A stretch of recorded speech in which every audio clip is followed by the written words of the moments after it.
जय माता की। आप सभी का हमारे YouTube चैनल जय माता की एक प्रार्थना में हार्दिक अभिनंदन है। जैसा कि हम जानते हैं कि हम यहाँ पर ऋग्वेद के अध्यायों का अध्ययन कर रहे हैं।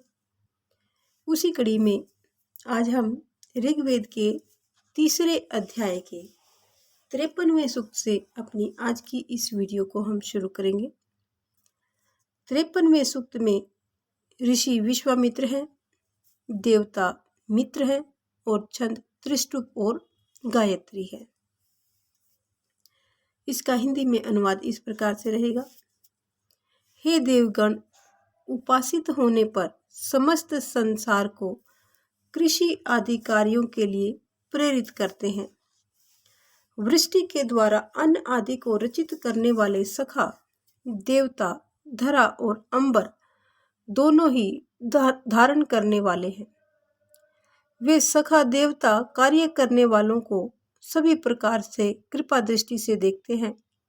उन सखा देव के लिए घी से परिपूर्ण हवियां प्रदान करो।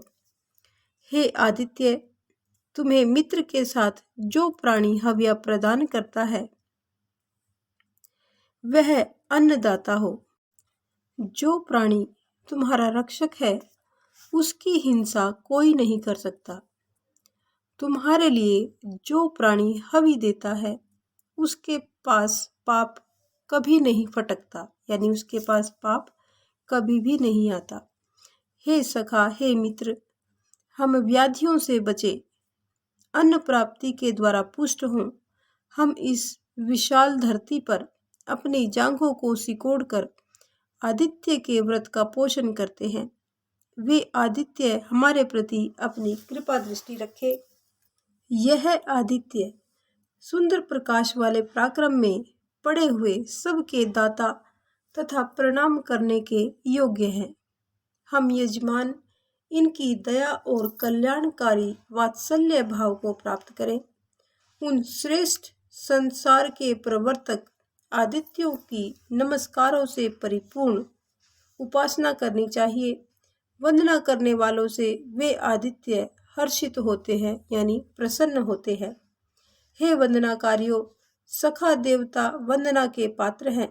उनके लिए स्नेहदायक हवियां अग्नि में अर्पित करो। वर्षा के द्वारा प्राणियों को धारण करने वाले सखा देवता का भाव अन्न आदि धन यश और ज्ञान से परिपूर्ण होकर सभी के लिए सेवन करने के योग्य तथा प्रदान करने वाला हो। मित्र देवता ने अपनी महत्ता से नभ को वशीभूत किया है, यानी आकाश को अपने वश में कर लिया है। उन्होंने कर्मों के द्वारा अत्यंत यशस्वी पृथ्वी को सेवन योग्य अन्न से युक्त किया। ब्राह्मण, क्षत्रिय, वैश्य, शूद्र तथा निषाद, यह पांचों वर्ण शत्रुओं को विजय करने वाले सखा के प्रति सम्मान को प्रदर्शित करें। वे सखा अपने स्वरूप के द्वारा ही समस्त देवों का पोषण करते हैं। प्राणी विद्वानों, देवगणों एवं अन्य प्राणियों के कुश को काटकर लाता है। वह मित्र देवता उसके लिए कल्याणकारी अन्न प्रदान करते हैं। तो ये था 53वां सूक्त जो यहीं पर संपन्न हुआ। अब हम जानेंगे 54वां सूक्त।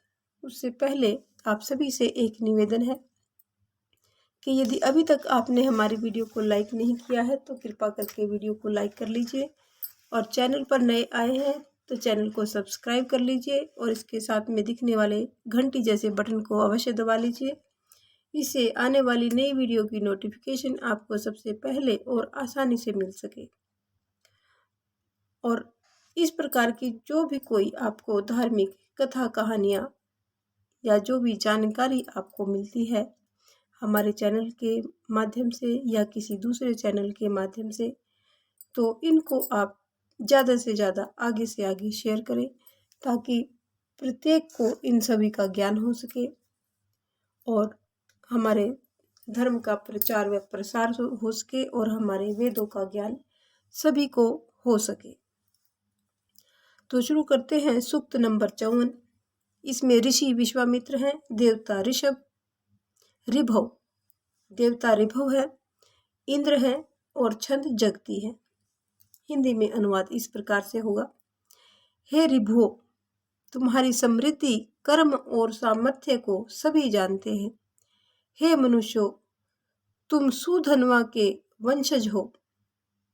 तुम अपने जिन कर्मों के द्वारा शत्रुओं को पराजित करने में उपयुक्त तथा विशिष्ट तेज से परिपूर्ण होकर अनुष्ठान भाग को ग्रहण करते हो, उस समस्त कर्म को तुम कामना करते ही जान लेते हो। हे ऋभुओं, तुमने अपने जिस बल से चमस को पृथक किया था, जिस बुद्धि के बल से तुमने गौ देह के चरम को जीता था, तथा जिस ज्ञान से तुमने इंद्र के दोनों घोड़ों की रचना की थी, अपने उन्हीं कर्मों के द्वारा तुम यज्ञ के भाग के अधिकारी बनकर देवत्व को प्राप्त कर सको।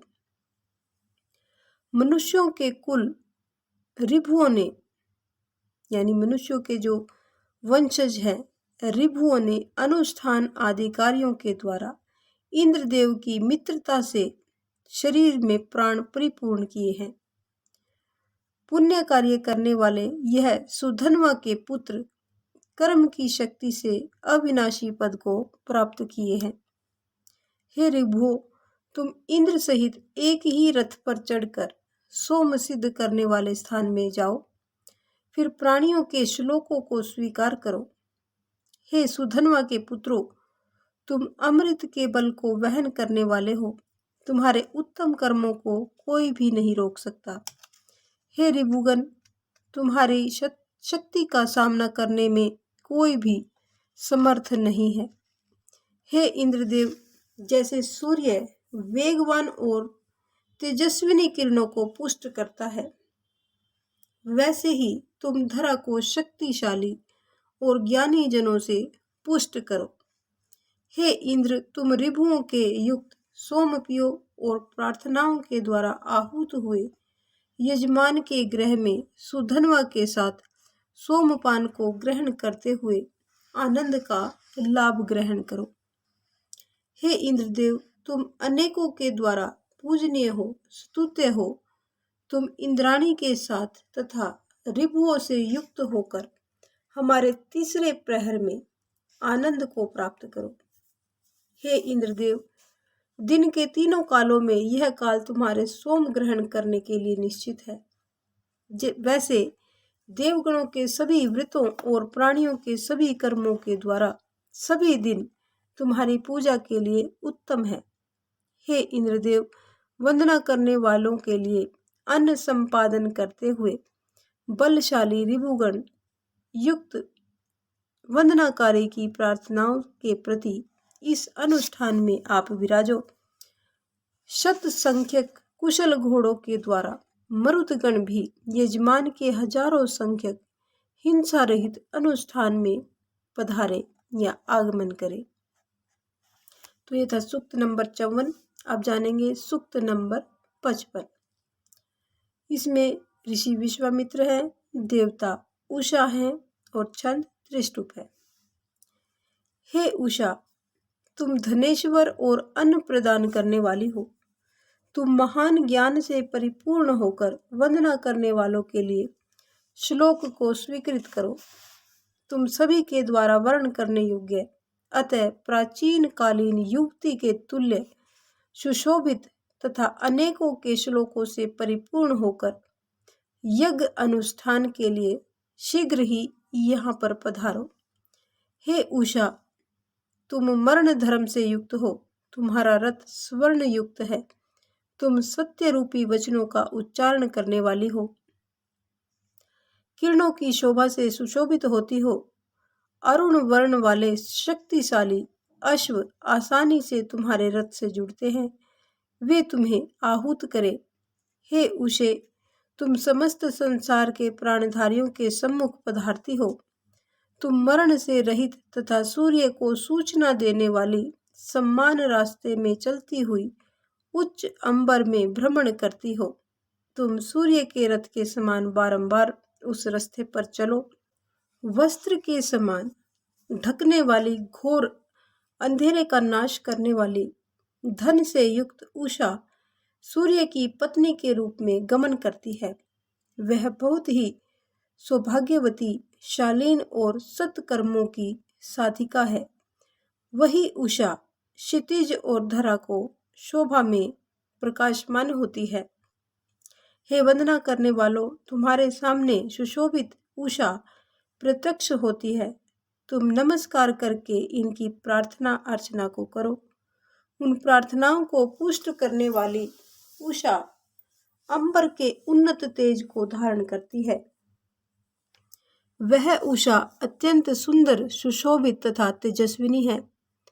उस सत्य से परिपूर्ण उषा को क्षितिज के तेज के रूप में प्रकट होने पर सभी पहचानते हैं। वह उषा धन एवं ऐश्वर्य से परिपूर्ण है और अनेक प्रकार से अंबर और धरा से व्याप्त है। हे अग्निदेव, उषा तुम्हारे सम्मुख आती है। तुम उससे हवि की याचना करते हुए सुखकारी धनों को प्राप्त करते हो। आदित्य ही वर्षा के द्वारा जल गिराते हैं। वे सत्य रूप दिवस के आरंभ में उषा को भेजकर आकाश धरती के मध्य प्रवेश करते हैं। फिर वह अत्यंत महत्वशाली उषा मित्रावरण की प्रभा के रूप में प्रकट होकर स्वर्ण के समान अपनी प्रदीप्त रूप से फैलती है, प्रदीप्त रूप में फैलाती है। तो ये था सूक्त नंबर 55 जो यहीं पर संपन्न हुआ।